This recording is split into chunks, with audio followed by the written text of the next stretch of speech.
Mini episode 1265 of the FDH Lounge is brought to you by Sportsology, delivering unconventional columns and webcasts about sports, TV, music, movies, and more. Follow them on the web at sportsology.com. The FDH Lounge. You want to schedule your life around it. A long time ago, on a gloomy, wet Cleveland spring night, two men stand alone amidst the late-night drizzle. Their voices echo across the vacant station parking lot as they debate the merits of the great American radio show that have been missing for far too long. On that night, an idea was born. That idea became the FDH Lounge.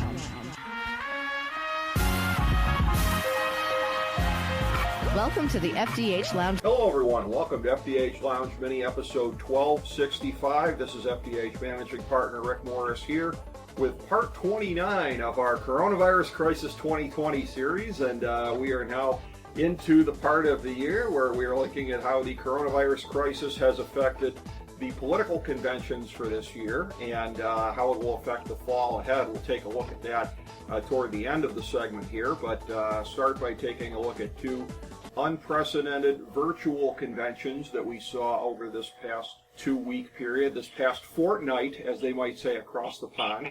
And for that, we have, as always, for our political segments here, a longtime friend of the program, and that would, of course, be epolitics.com, editor/proprietor Colin Delany. And a pleasure to have him on, as always. Colin, I've really been looking forward to hearing what you got to say about these things here, as always, my man. Oh, listen, I'm looking forward to it. What a time we live in.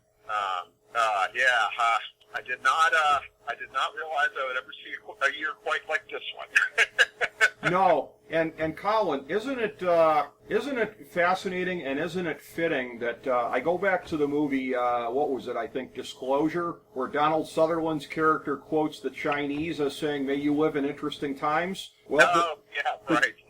The Chinese made sure we'd be living in interesting times in 2020, Colin Delany. There you go.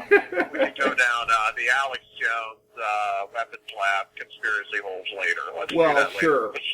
Later. We'll get into that a little bit later on. And after a mirthful start here, which I know we'll probably resume in a minute here, I want to take just a second and just kind of acknowledge at the start of the show here, and I'm hoping that my usual kind of flow through these things is not going to suffer any for what's been going through my head, but we are going to dedicate this mini episode of the program to a longtime friend of mine and somebody who is a longtime sounding board on matters political and otherwise, so very fitting to dedicate this segment to him. Longtime personal friend Stu Grimes, also a friend of fellow FDH Lounge original dignitary Chris Galloway, going back to our college days, who succumbed this past week to an injury that he had suffered years before. He was in a rehabilitation place these last several years. Details have not yet come into all of us on what particularly did it at this point in time, although being in a rehab facility, you can guess where some of us might have our suspicions. But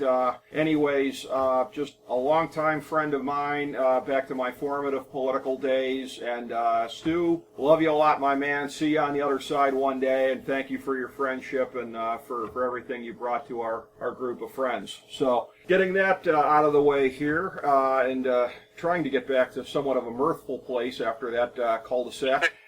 Because that's what Stu would have wanted. Stu is the most least sentimental person I know, and he'd be laughing and calling me the vulgar equivalent of the female anatomy of the here. So we're getting all soft on it. Oh, Jesus. I will take it as an honor to be on the show that is named for him. Well, thank you. Thank you. You wouldn't have agreed with his politics at all, safe to say, but you know. Who cares? But yeah, a great guy. I'm sure his mama loved him. Oh yeah, a lot of us did, and I'm actually planning on going down to the Columbus area for his funeral tomorrow, the day after we're taping this, so and it'll be an incredible honor to help see him off. And again, whether it would have been our political, I guess grasping for a segue here, right? Back in our formative days politically at the Harvard on the Hocking, Ohio University, Stu and Chris and I could have never dreamed of a year like we've had. Hell, in 2019, Colin Delany, we could have never dreamed like a year we had. I got us back on track. I found a segue. But, it is, a year unlike any other in so many different ways. There were the jokes at the beginning of summer here about how we've wedged together basically, 1918, 1929, and 1968 all in the same year. It's the bastard love child. That's a good analogy. I like that. Yeah. Well, I'll tell you. So historians, are like, wow, look, we get to study things in real time for once. Yeah. Who's really celebrating is physicists. You know why? Why? They got the first really definitive proof that alternate universes exist. Yes. Right? Because all they had to do was turn on TV the last 2 weeks. That's right. Yeah. And it was a remarkable difference in. We can certainly talk technical matters like political people, but from a messaging point of view and a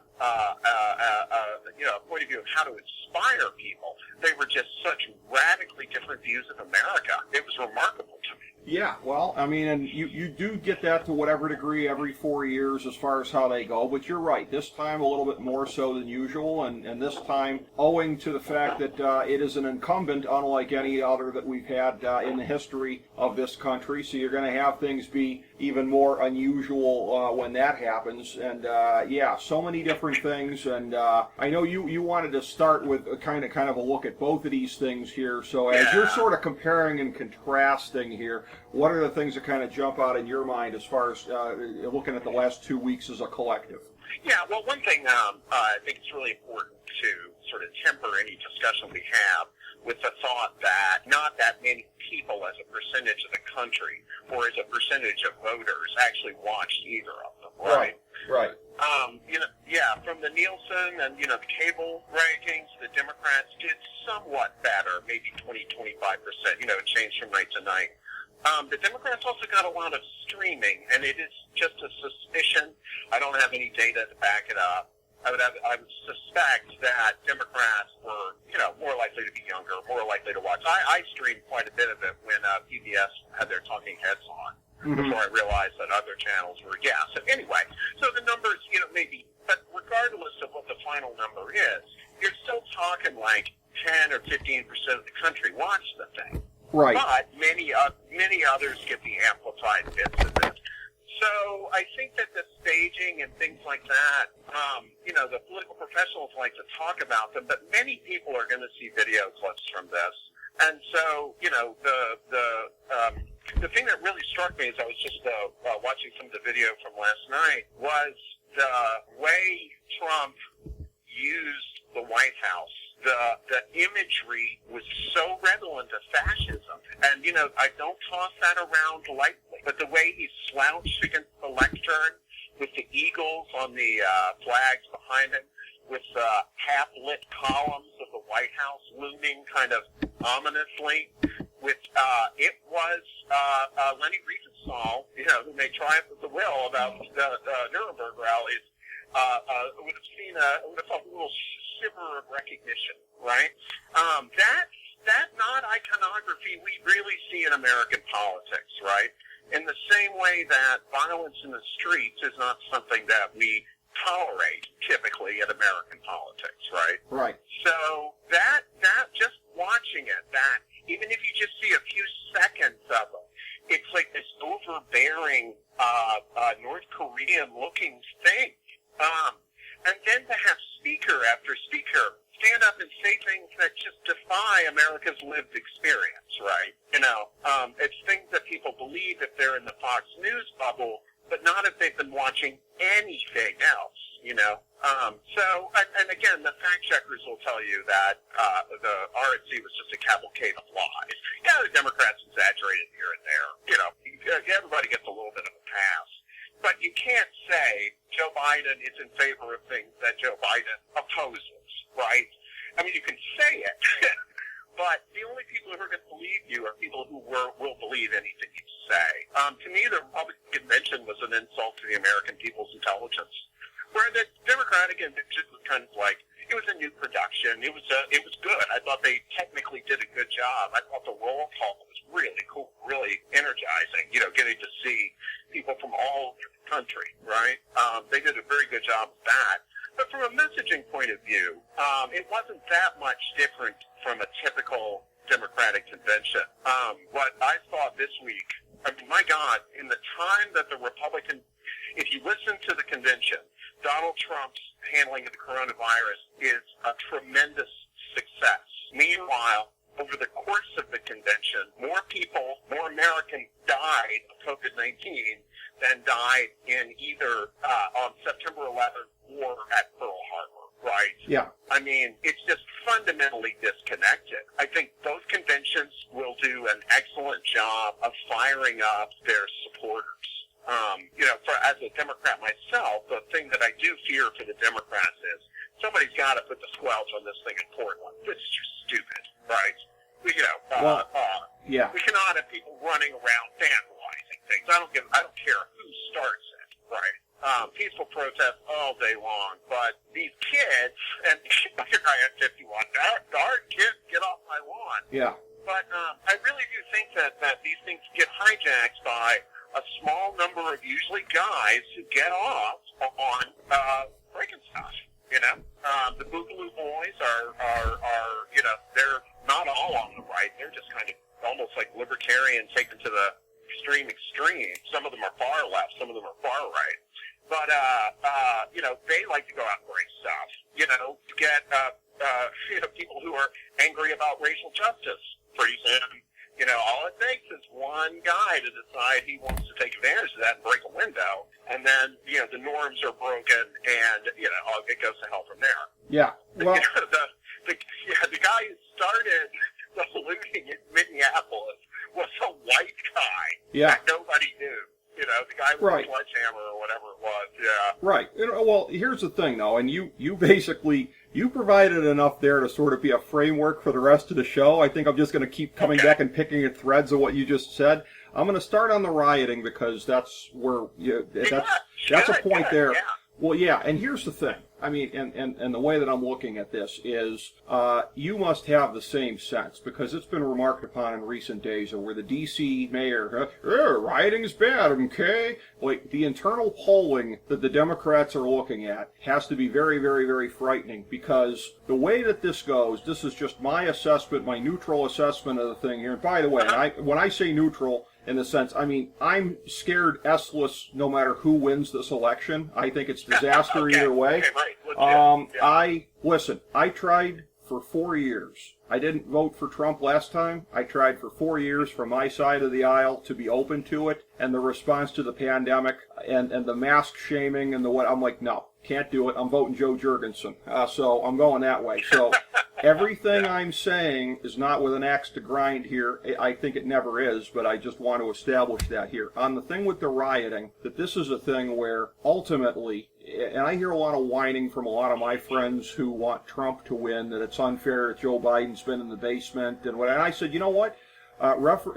Elections are generally a referendum on the incumbent, and tough toenails, you can't just whine about it and make it something other than that. Having said that, if Joe Biden gets his own coronavirus, so to speak, in terms of something that scares and threatens the American people, and this rioting thing, if it keeps on going, has the potential to do that. Trump is going to try to make Joe Biden own that, and that is a thing where, listen, the smartest thing that the Democrats can do is to stop effing triangulating on this thing and be afraid that they're going to come off as being soft on civil rights if they stand up to rioting.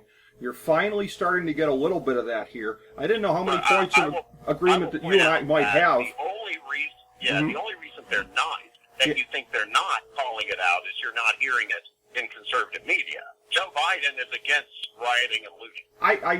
I know he hasn't made any statements for it. I have to say, he has made active public statements, including at the Democratic convention, that he is opposed to violence, looting, and riot, peaceful protest. Well, again, and here's the thing. That is his stated position. Well, and because here's the thing, too, and because let's look at the effects of the rioting in a purely electoral sense. It's going to drive a lot of people to Trump if it keeps on going. But what it also does is when Joe Biden is looking at what he considers to be his core constituencies, I mean, what communities are worst affected by the rioting and the violence and the whatever? Colin, it's probably not where you and I live. You know what I'm saying? So it's like the very people that Joe Biden is purporting to speak for are the ones that are the most disproportionately affected by the outcomes of urban violence, looting, etc. Those are jobs that are going away. That is violence being visited upon a community.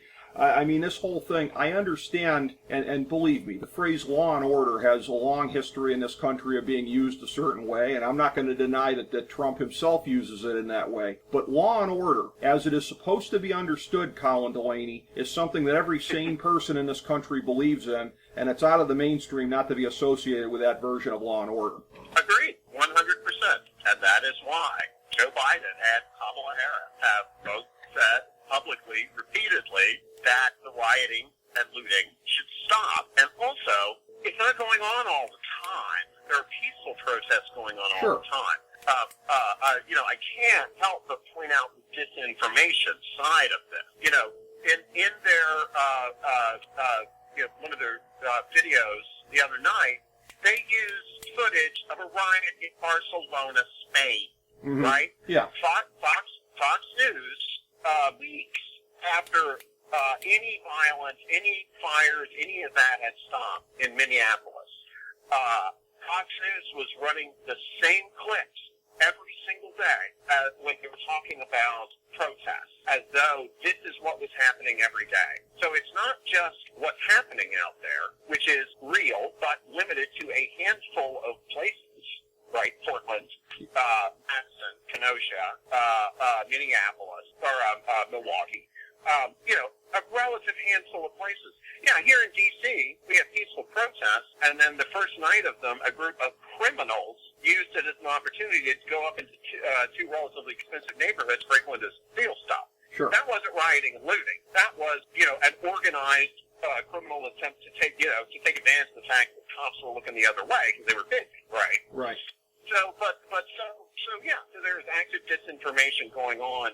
Look, every community is diverse, right? Age, race, class. I don't think it makes sense to talk about, the black. There is no black community. There are black people in many communities, right?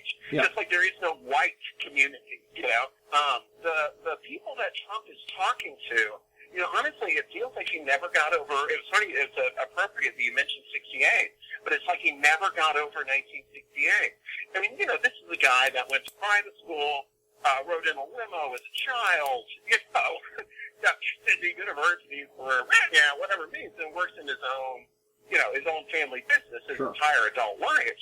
He doesn't know anything about the rest of the world. I think his mindset is that America is somehow still somewhat Levittown. Yeah. Well, and, people's lived experience is very different now. I think Democrats are going to be hurt in part by the inability of Congress and the President together to pass another economic stimulus bill. A lot of small businesses are going to go under. They're starting to go under in my neighborhood, Well, and but cynically, though, I think it works to Biden's advantage. I think, and that's a reason where.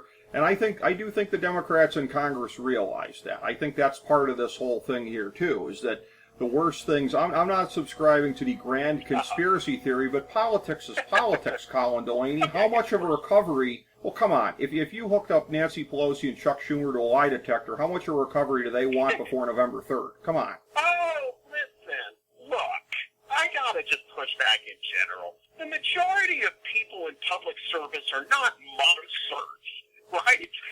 Chuck Schumer and Nancy Pelosi want most good for their constituents and the residents of this country as they can get.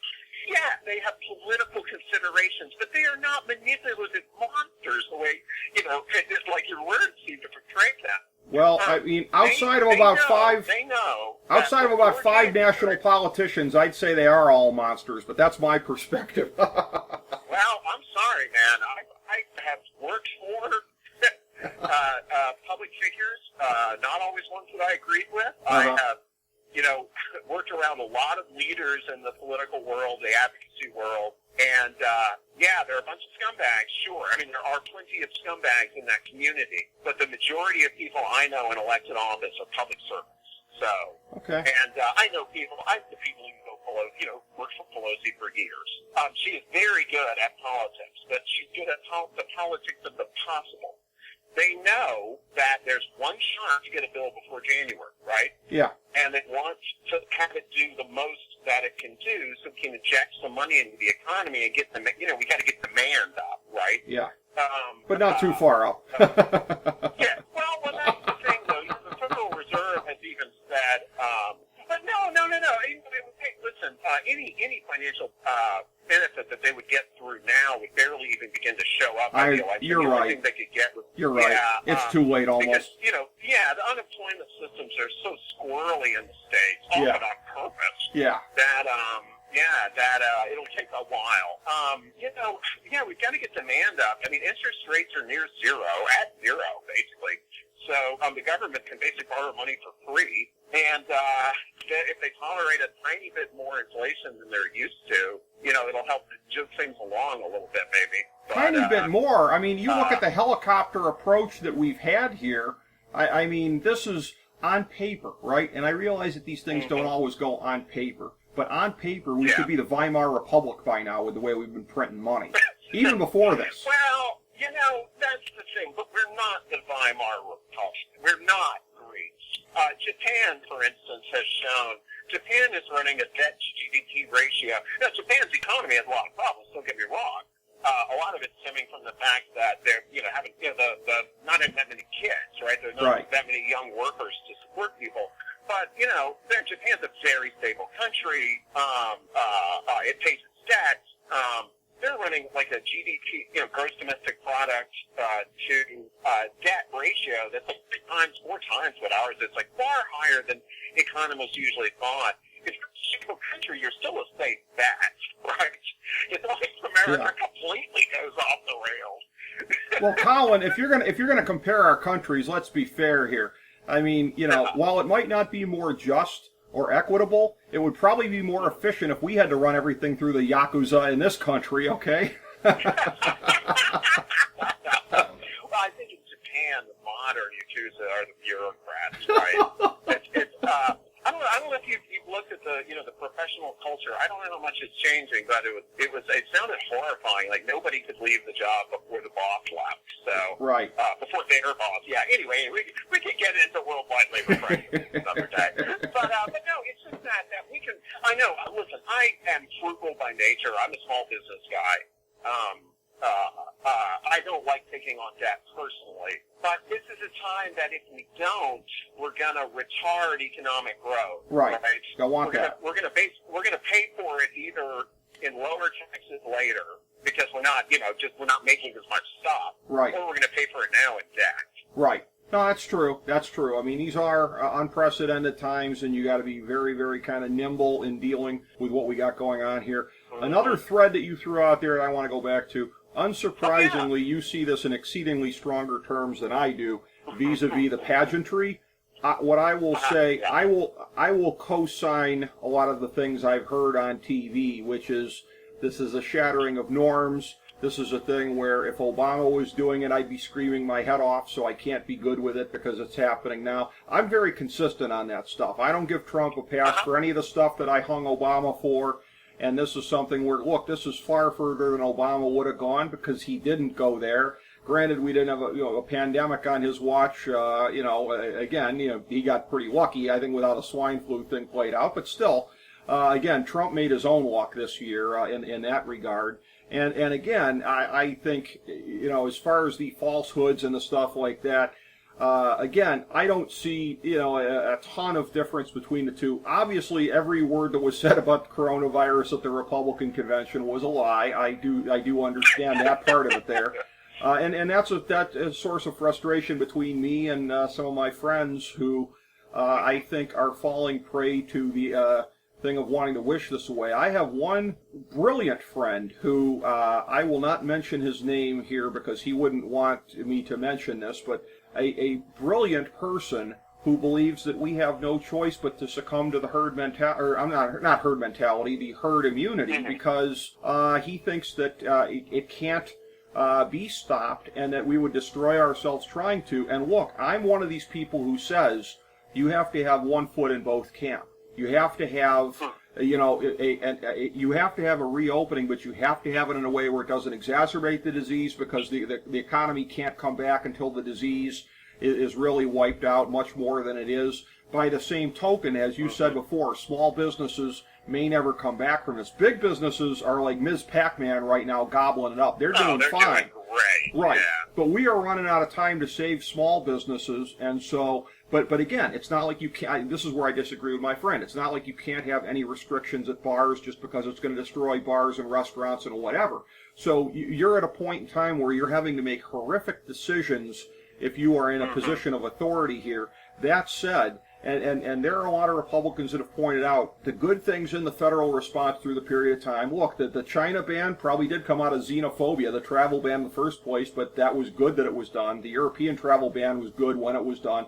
There are things. By and large, the better parts of the federal response have had little, aside from those, have had little to nothing to do with Trump, and that Trump, with his own big mouth and being on Twitter and whatever, has been by far the worst part of the federal response, and that's the part everybody notices the most and has had severe consequences. Yep, I agree. No, I will say, European travel ban, I was just reading a piece yesterday that talked about the way that, the concept, yes, eventually it was going to have to be done, right? Right. We needed to break these chains of transmission. The problem was that the way that they did it was so slipshod that it actually imported a last pulse of the virus. Now, the virus had already reached the East Coast, mostly from Europe, before the travel ban. So by the time they did the travel ban, it was already too late. The virus was spreading under the surface. Right. But the way that they did it, the airports weren't ready. The what do they call it now? The border, the customs inspectors, they weren't prepared. So passengers who were obviously sick were being herded together with other passengers. To me, this is the face of the Trump administration's response. Delay it until the last second. Do it in a slipshod manner that doesn't rely on any of the planning that anybody has ever done for this. I mean, the stupidest thing that you will hear public figures sometimes say is that no one could have predicted a pandemic like this, except for, 50 science fiction writers, the Pentagon, the State Department, everybody predicted this, and every administration. It's not just an Obama thing. Every administration in the last 20 years, at least, has passed on to a successor a plan for dealing with a pandemic. Right. And I have a friend over at FEMA. He was a career military logistics guy, and now he's over at FEMA.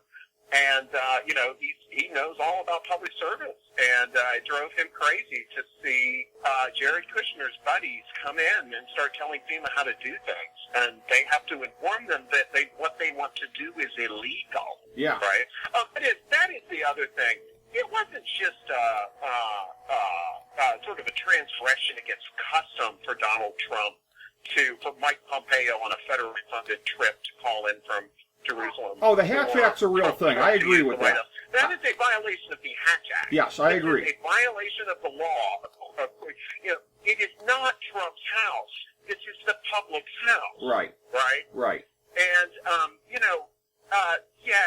certainly, the fundraising stuff, every president in the last, 50 years has had to do so much fundraising. Right. But of course, Eisenhower probably did, Right. And it's gross, and I don't think it should be happening. But, what's happened before is just peanuts compared to this guy. I mean, when the only people who are going to speak up for you in public are your children and kind of a bunch of B-list party celebrities. Oh, and the other thing, finally, the gross over-representation of people of color on the Republican stage was just hilarious as always. Well, right? I mean, that's... it doesn't... that was not an accurate cross-section of the Republican Party, of any organic photo I've ever seen. Somebody did harken back to one Republican convention from 20 years ago, I guess, where there were more black people on stage than there were in the audience. That might have been George W. Bush in 2000, but yeah, that kind of stuff is just that's just politics. Listen, I'm not going to disagree with you on the Hatch Act, and like I said, anything that I would have screamed at Obama for, I'm not going to give a pass for here. Like I said, now, having said that, I still have principles, unlike those gutless weasels at the Lincoln Project who have thrown in the other way, who apparently don't believe in anything public policy-wise. Because it's lazy. It's just intellectually lazy. Well, just admit that everything that you said before about public policy doesn't hold true, and that you're going to embrace Joe Biden now, somebody who goes against a lot of this, which...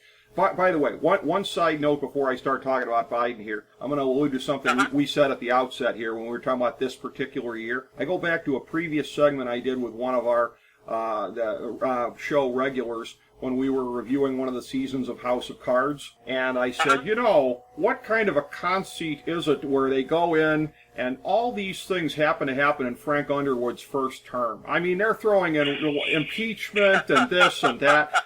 Yeah, dude, I didn't know what 2020 was going to hold. I was ragging on House of Cards for being too adventurous and where they were going. But as far as it goes with Biden, I want to start to get to that critique a little bit here because I think, and I don't know what his true vulnerability is on this, but I think what Trump is saying, God help us all, I think is accurate in the sense of, is Joe Biden, and you don't have to, I'm not going to say senile, I believe he's diminished from what he used to be. You don't have to agree with me or not. Okay. Certainly. All right. Listen, the gravitational pull of the Democratic Party to say that Joe Biden, who through the course of his, I mean, Joe Biden is like Jesse Helms through the course of his career compared to today's Democratic Party. Okay. I mean, the party has moved very, very far in that direction. Yeah, I will just give that characterization when you're done. Well, okay. But anyways, I'm not denying that Joe Biden has had, through history, what would, by the standards of today's Democratic Party,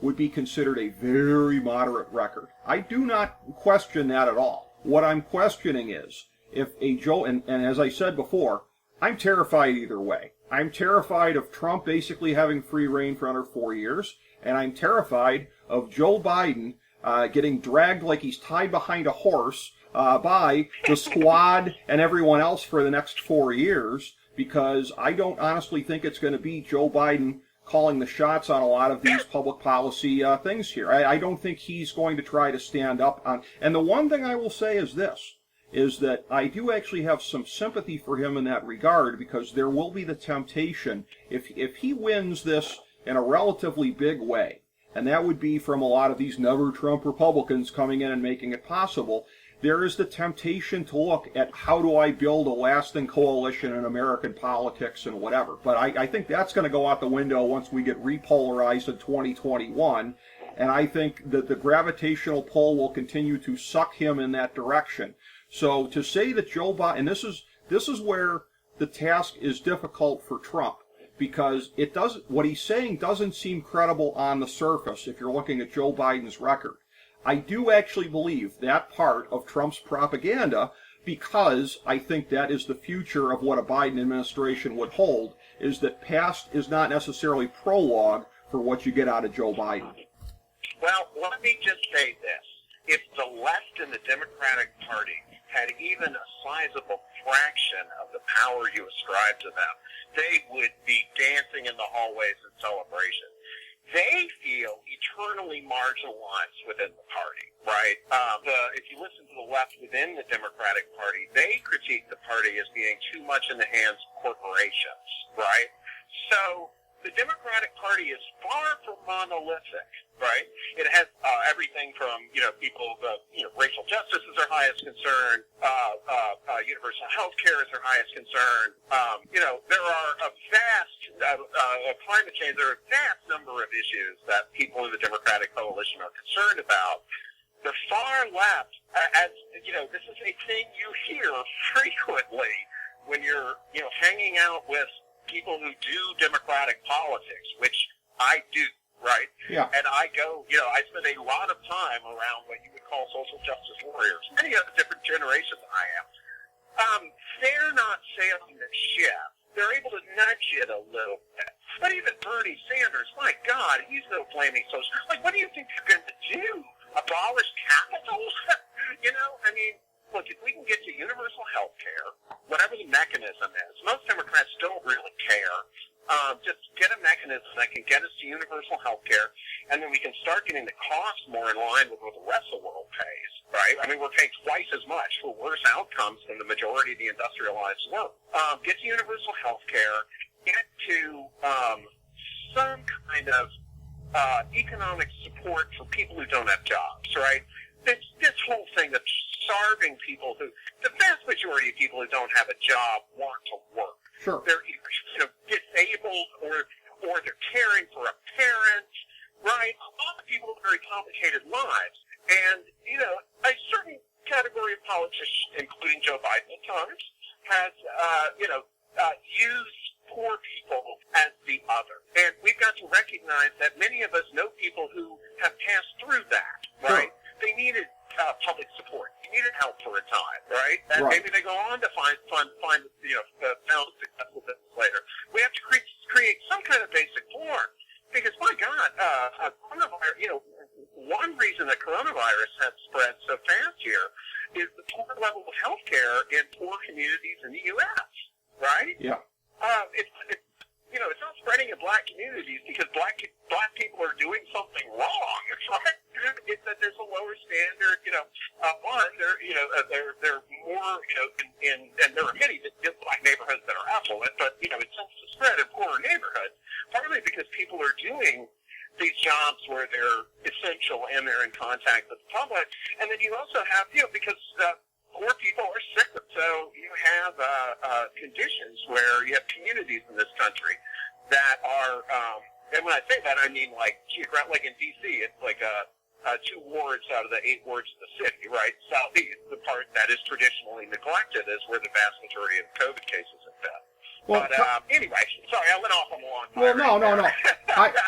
I want to go down another little cul-de-sac since you mentioned that, and I do not disagree with a lot of what you said about black communities, brown communities, hell, a bunch of them, being disproportionately affected in a bad way. A bunch of minority communities is what I mean to say here.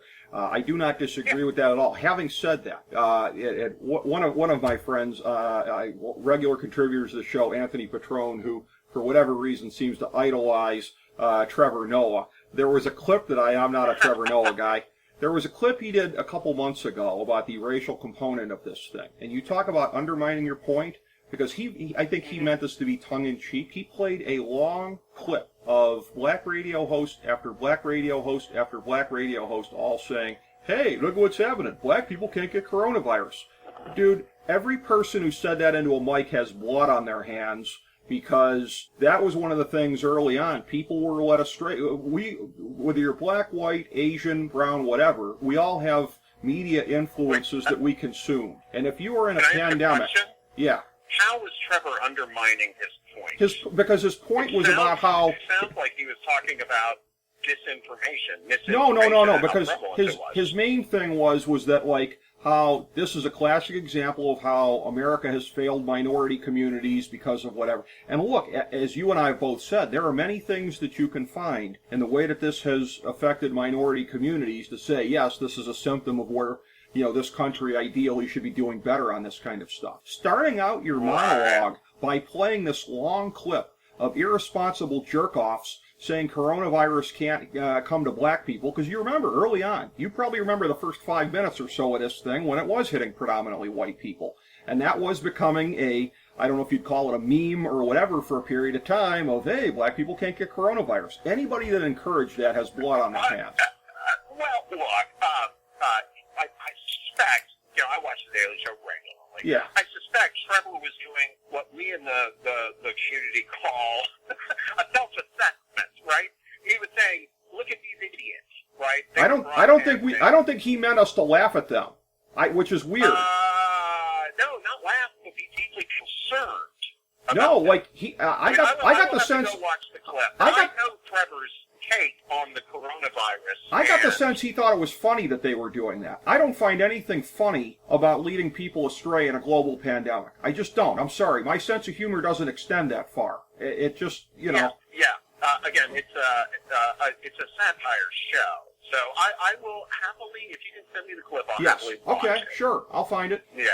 I remember. Yeah, I'm not gonna. To be honest, I'm not gonna take your characterization of Fair enough. Trent's intent in the clip. Yeah. Fair enough. As defending it. Okay. You know. Yeah. I mean, that was my interpretation of it.